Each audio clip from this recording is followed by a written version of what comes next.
Hi, everyone. Welcome to the episode of UX Pathways. And I have the honor of having Kate Moran on our show. How's it going, Kate? Hey, Mark, thanks for having me. I see that you and I have unintentionally matched. We're very coordinated in our Yes. outfits today. Well, it maybe is a UX thing, but it could just be a coincidence. Mhm.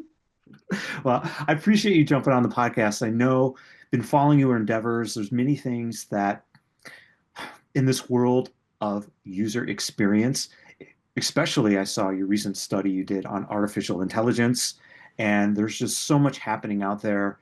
The world is abuzz. Many people are still wondering, is UX still live? Is it still a viable Yes. career? Should I get into it? Because I've heard it's supposed to increase in jobs, but there's been many layoffs, and many people are wondering, how is all this all going to play out? Before I dive into that, I would love just to know if you could introduce what your role in the industry is. Okay, sure. Yeah, and I do have a lot to say on the current and future job market. And the short answer there is nobody knows. Anybody who tells you they know which direction it's going is lying to you. My name's Kate Moran. I'm Vice President of Research and Content at Nielsen Norman Group. So I am part of Kara Pernice, who is our CEO. I'm part of her senior leadership team, and I oversee the strategic direction of the independently funded research that we do, which the findings from that go into our articles and our videos, which are available for free at nngroup.com. Very, very beginner friendly for anybody trying to break in. And then we also offer live training. We have each month several live virtual courses to choose from on a variety of different topics, all the way from, beginner and intro to UX, all the way to more advanced topics like UX leadership. And I am a fan of it all. And there's so much good content out there. But because we tease people at the beginning, I would love to get into some of the recent research that you did. Now, AI is everywhere, and many are saying you have to work with it. You have to dance with it. You have to, incorporate it into what you're doing. What has been your, I guess, prognosis, or if you can't share because there's so No, much I about can't. it, where I where share would you start? everything. And in group, we talk about it all. This is an area where I'm really proud of the team at NNG because we have this history. We've been around for almost 3 decades now, and sometimes we are perceived as being like the kind of the downers because a new fun trend will come out, and we'll be the people to be like, okay, but here are some usability problems with this thing. And we take that approach because we find that in the long term, we end up being proven to be right because we're not rushing out to say, oh my gosh, this is so exciting and so great. And we've used that approach with AI, and it really served us well through the hype cycle, which we're now kind of coming down off of. Um, we see in a nutshell, our position on AI, both integrating AI into products if you're designing AI, or AI features, and then also using AI in research and design workflows and as part of your job. In both of those applications, we really see a lot of value in the tools that we currently have available. So the current set of large language models, or LLMs, the current version of general purpose chats like ChatGPT or Claude's Anthropic, we see a lot of value and a lot of ways that they can be useful today. However, we also still see there's still quite a bit of hype and quite a bit of misunderstanding about what they're truly capable of. A lot of people, not just consumers and users, but even people, who work in our industry who tend to be more tech savvy, don't have a deep enough understanding of how this technology works. And so they're vulnerable to putting too much trust into it, letting it do too much without supervision. So we just really advocate having a balanced approach. It's not going to save the world. It's also, we hope, not going to, we think, not going to destroy the world. It will help you in your job. And, the advice that's out there that you should be using AI, you should be using it, but you should be using it in a critical way. And you should be not outsourcing all of your thinking to the AI. So that's kind of in a nutshell, my advice on it. I love it. And I think it's great that you're just going back to balance. And I think of, Ben Franklin has said, the key to life is moderation. But I mean, that has been from the beginning with user experience, with any of the things that, as you said, that hype cycle has come out, what, whatever that is. And the question I have that I think is fascinating to the audience is, we talked about this before we started, but it seems like everybody is coming in from a different angle getting into user experience. What was your background? Mm-hmm. Yeah, so that is something that I love about working in this industry is I feel like everyone I meet has this really cool, interesting, like, oh, I was a fashion designer, and we just hired someone last year who's a computational neuroscientist. So, you can really come. I was just talking to a woman in India who's getting started, who studied behavioral economics. So you can come to this field from a lot of different places. And part of the reason for that is this job is very multidisciplinary. At the end of the day, it's really about humans and technology. So, that can attract a lot of different people from a lot of different places. I'm a little more boring compared to some of those backstories because I found out about UX when I was fairly young, when I was a freshman in college. And at the time, UX still, I would say, is a young industry, but at the time it was even younger. That was, oh gosh, 16, 17 years ago. And wait, is that right? Oh my God, yeah. Thing. So it is crazy. So it was a young industry then, and not very many people knew about it. So I was lucky to find it while I was still in school. I happened to be in the information science program at the University of North Carolina, very much related to like human factors type stuff, also related to library science, but it transferred really well into UX. So I decided that's what I wanted to do, started studying it more aggressively. I got an internship at IBM, which led to a full-time position. And at the time I was working in content, the whole time was really trying to break into UX. And as anybody listening who's trying to do it right now might know, it can be really, really challenging. So at IBM, I kept saying, "Hey, I want to be a UX designer or researcher. Like, let me do these projects." And there just wasn't really an appetite for it in the department I happened to be in. So my manager said, "We're not able to do that right now, but we are looking for a front end web developer." And I was like, "Okay, I'll figure that out." So I taught myself JavaScript. I had studied when I was young because I'm a nerd. I had learned some, basic HTML, CSS, which helped. But so I got into front end web dev, and then decided to go get my master's. So I left IBM, got my master's, and then finally worked in UX design at a small web agency, and then got recruited into Nielsen Norman Group. So that was kind of my journey, which still kind of bounced around a little bit, even though from a pretty young age, I was like, this is what I want to do. So that kind of shows you sometimes we have to take a winding path into the role that we're looking for. And I've heard that a lot from many of the folks that have been on the podcast. And what was interesting over the last couple, we've talked with some of the guests, they have always said there's been some kind of aha moment where they said, this is what I want to do. Did that begin when you were that freshman, or that early in college, or did it come later on when you were working on something? No, it really was that moment. It was as soon as I learned about it, I was like, oh no, this is it. Because I had thought I was going to be an English major. As you can tell, I'm a very decisive person. So when I was like, I don't know, in second grade or something like that, I was like, I like English. I like reading. I like writing. I like communication, I like talking about books. I'm going to be an English professor. And then just was like pursuing that path. Sounds funny to say from second grade. Um, until freshman year when I met English professors, and I had a conversation with one of my favorite English professors at UNC who is specialized in Shakespeare, and I loved his classes. And I told him I wanted to be an English professor, and he was like, well, basically what he said was, you're too talkative.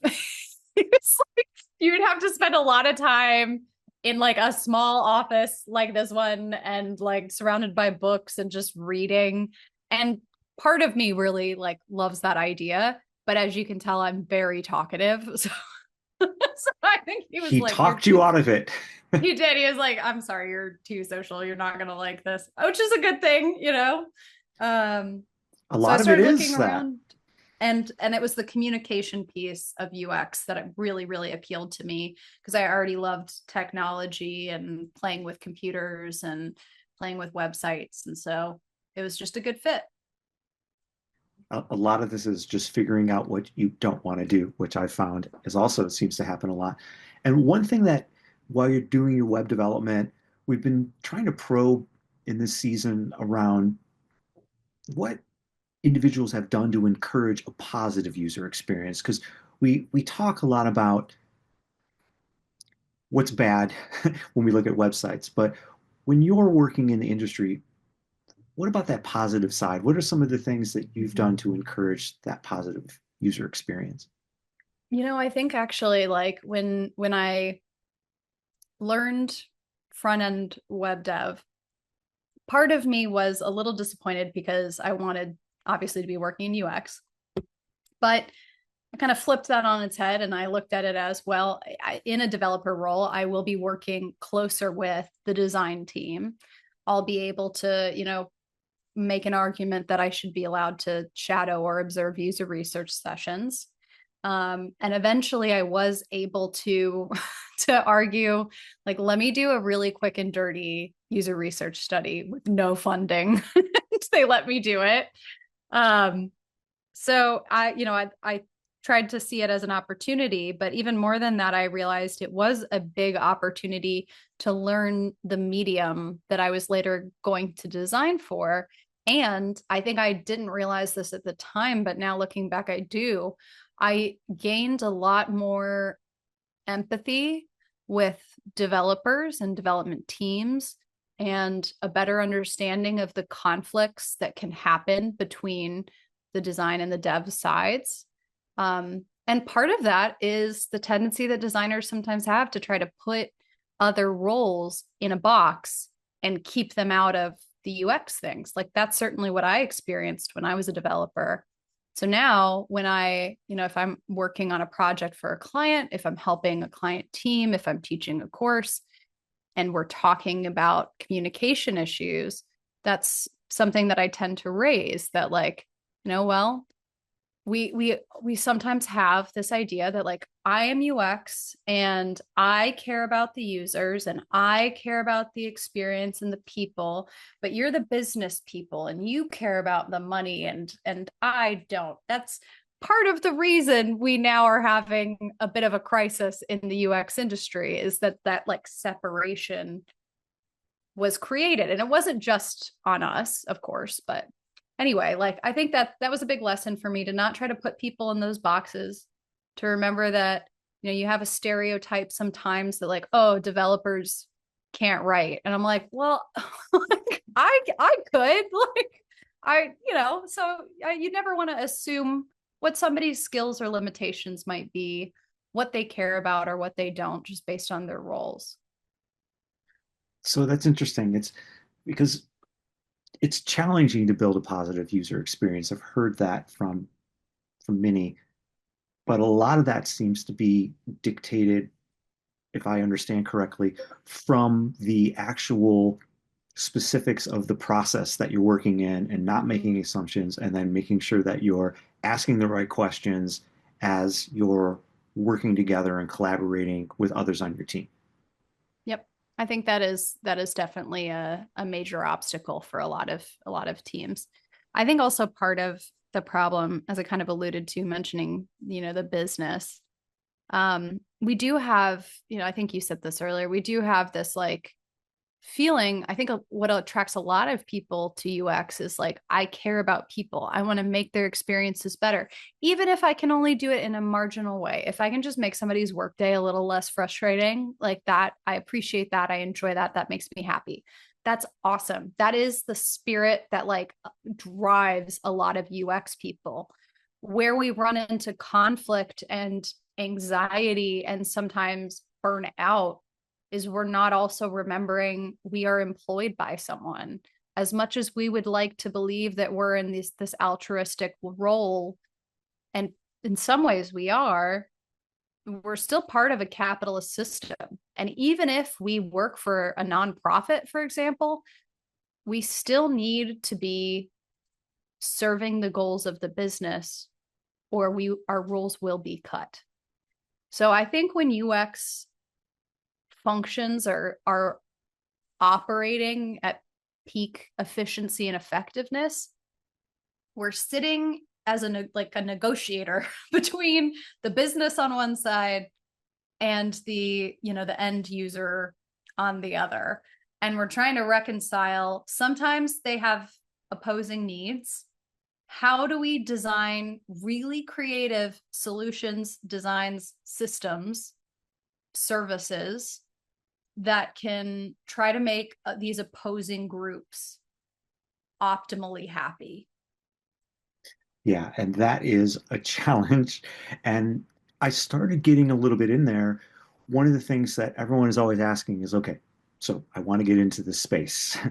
What type of advice would you give those that are thinking of becoming advocates for end users? It sounds like understanding business needs, that's important. Understanding that you're this kind of negotiator, you shouldn't be making assumptions. But what are some of the other things that you know, would Mm-hmm. crystallize for advice trying to get into this industry? It's a really hard time right now. It's a very difficult time to be breaking into UX, and thankfully, it's not really just us, and it's not just tech. I was reading an article in The Economist recently. Apparently, there's just kind of like a job market freeze. There's not a lot. The layoffs are not happening as frequently or severely anymore, but there are also aren't a lot of openings, and a lot of people aren't moving between jobs because they're not really finding good options, even if they're not happy where they are. So acknowledge that that's the case, and don't put a lot of pressure on yourself. Don't think it's your fault. I've had, unfortunately, conversations with a lot of people who are extremely qualified and are still in that position, and in some cases even like famous in the industry, and they're looking around trying to find something. So just know that. Be patient with yourself and also the process. And my general advice right now, and what worked for me, back when I was breaking into this industry, is being flexible in like what role you're going to take.